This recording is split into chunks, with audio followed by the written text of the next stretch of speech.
Hello everybody. We've been off air for nearly a week now, and I want you to know why and share some information with you and let you know how everything's going at the Refuge. You will remember, those of you in Morocco, that we had very bad rains last week, and a shabba that had been blocked, I've already explained this, ran down the road leading to our refuge and virtually wiped it away. So it's a question of what you do in those circumstances. And I have to say, being Georgia, with all the people around me, we have learnt so much and we have taken action that I'm sure you would all be interested in.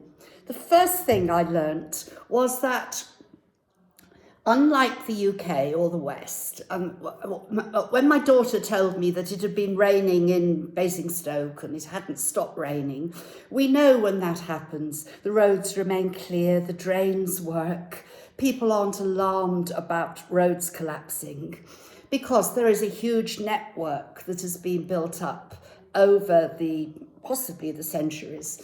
Here in this part of Africa, I am now learning how different it is and how exceptional it is to live in this part of Africa. We live on what is known as the Hawaz Plain, and Hawaz in Arabic or Berber means plain, and it's flat land, very arid, and it is just underneath the foothills to the Atlas, and then the high Atlas are behind. And those of you that visit us at the Refuge could look at the front of our property and see the high Atlas. The shabbas to which I refer are little rivulets that run down all the way from the mountains and across the plain, and they are the natural drains, and it is unlawful to block a shabba. I never fully realised the importance of the shabbas, but it is the network that keeps life afloat on the Hawaz. And for centuries, the shepherds have taken their sheep along the shabbas. They have been the lifeblood. Now, we've had a drought for a few years, so the shabba that runs alongside our property hasn't really been running because we've had a drought. But of course, when we had the big rain, it was very much as we had it a few years ago. And it was a torrent, it was a river. And people who have moved in have had very little regard for the shabba, and it has been blocked. That's the reality. And I'm told by the local Berbers that for, I think, virtually centuries, there has been a battle between the Arabs who have come from abroad and moved down throughout Morocco, and the Berbers who fought to protect their waterways. And we are determined that the waterway running alongside our land, which we have always preserved, will be allowed to run. So this is what we've done. Everyone's been very helpful. We have written directly to various ministries and delivered statements and delivered photographs, our plans, our maps. So the people interested in investigating are first of all the electricity board, because electricity cables were exposed, which of course is dangerous. The government department, the national government department responsible for the waterways, are now investigating.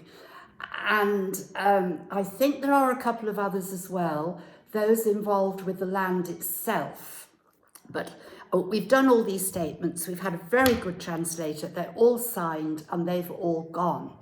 And I have found on Google Earth the map of the shabba that runs down alongside our land, and it's fascinating stuff. It comes all the way down under the main road, and of course the main road, the main arterial road, they have built a bridge over it. They've built a bridge, but local people think they can just block it. It runs down alongside our property, and at the bottom of our property, where we don't have a piste, where our wall is built, it respects the line of the shabba, and it crosses over, it goes to our neighbours further down, and they have built a bridge over it. I'm told by the local people here, it goes on to Tamsilot and eventually into Marrakesh. So that's what we've very much been wrapped up with here. A destroyed road, electric cables exposed, and now the battle for the natural landscape. And that is all in the interests of what we do here and the animals who find sanctuary and refuge. Other things are going ahead well. Our family tends to grow, and I talk about our family of animals, and everyone has been wonderful in making sure that they're still cared for whilst the Battle of the Shabba has been taking place. I've also had some people contact me, and I will come back on this on another video, but just as a sort of point at the moment, someone wrote to me and asked if I would do vouchers that they could give out as gifts, Christmas presents. And Mark now is designing a voucher, and that will be finished by tonight.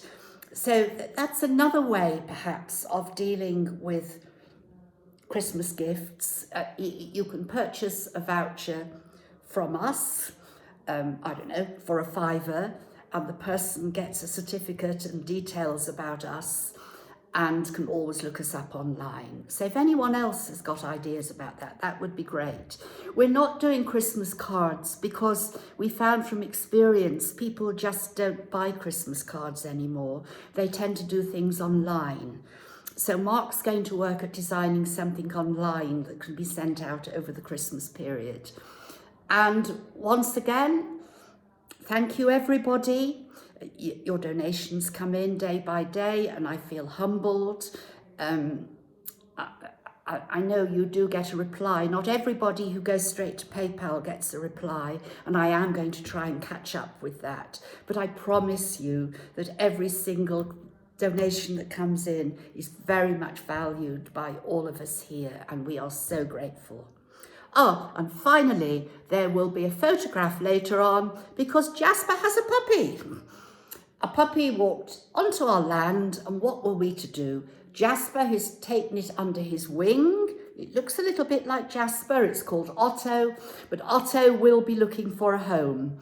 So Jasper is going to tell you, I think, on his own page. He can't continue to look after this puppy forever because he's quite an old man himself now.